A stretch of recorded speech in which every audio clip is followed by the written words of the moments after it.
All right, what's going on, everybody? It's your boy Keenan. Welcome to the Franchise Sports Talk Fantasy Football Blog. Continuing my top players for each position for the 2012 NFL Fantasy Football year, I'm going to give you part 1 of 2 of my top 20 running backs. I'm going to run through numbers 20 through 11 with part 1 of these sessions. Now, before I begin, I would like to talk about some of these running backs on my list. A lot of these running backs are coming back from injuries. Also, they have been dealing with contract disputes during the off season, and this could affect their year this upcoming year. But I still had to put them in my top 10, my top 20, and I think I'm going to drop a lot of jaws based on my players on this list. Now I'm going to start beginning at number 20, Rashard Mendenhall of the Pittsburgh Steelers. Now he's coming from a torn ligament on his knee last season, and he's going to be splitting carries with Isaac Redman this year. This guy, he's a tough kid. He can give you some tough yards, especially in goal line situations.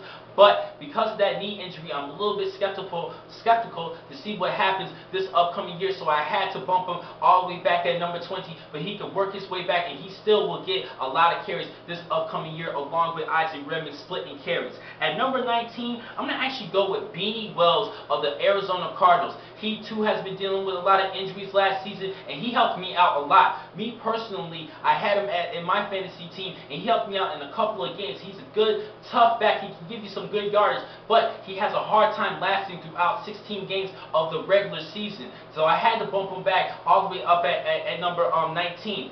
But another reason behind that is Brian Williams. He's returning off of knee injuries, and he's a speedster, a little bit faster than Beanie Wells, and he's going to be complementing him this upcoming year. So some of the carries are going to be taken from Beanie Wells this year. So that's why I had to bump him at number 19. At number 18, I'm going to go with Willis McGahee. What you talk about, Willis? Out of the Denver Broncos. He had a big year last season, over 1,100 yards rushing to work along with Tim Tebow and that top running attack. He's a good running back. He's a good player, and he can run well in between the tackles and make good reads, and he had a good year last year. But he's going to be splitting carries a lot with Ronnie Hillman, the rookie coming out of San Diego State University. He's a good speedster, and what Willis McGahee tutoring him throughout this season, I'm looking forward to see how Ronnie Hillman performs this year. But I think Willis McGahee will get the bulk of the carries and lead this team in rushing just like he did last season.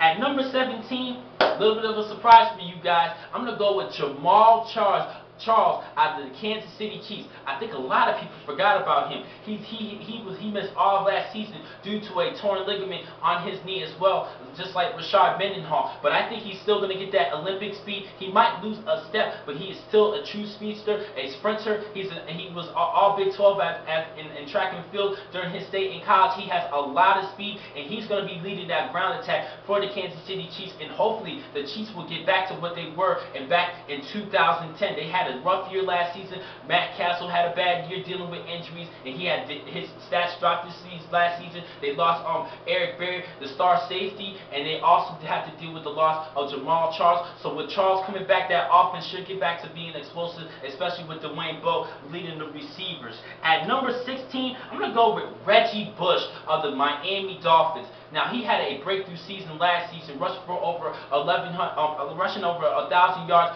and he had a big year, his best year yet, 5 yards per carry, especially coming towards the end of the season. He gave people great fantasy points, but he needs to step it up just a little bit this season, and he needs to work on not being too shifty behind the line of scrimmage. He kind of dances a little bit too much. He needs to learn how to just find a hole and just run straight to it and just play smash mouth football. He has the speed. He does have good shiftiness, but he sometimes uses it a little bit too much. He needs to settle that down a little bit and just take what he can get. But he is a good guy. He had over 1,300 yards all-purpose last season, and I'm looking forward to see him improving this year. At number 15, a little bit of a surprise, I got to go with Marshawn Lynch out of the Seattle Seahawks. Now, I was thinking about putting him in my top 10 until that DUI charge that he suffered a couple of weeks back in July 18th, and he's dealing with the feds during this off season, and he just signed a big contract with the Seattle Seahawks, and he's ended up proving them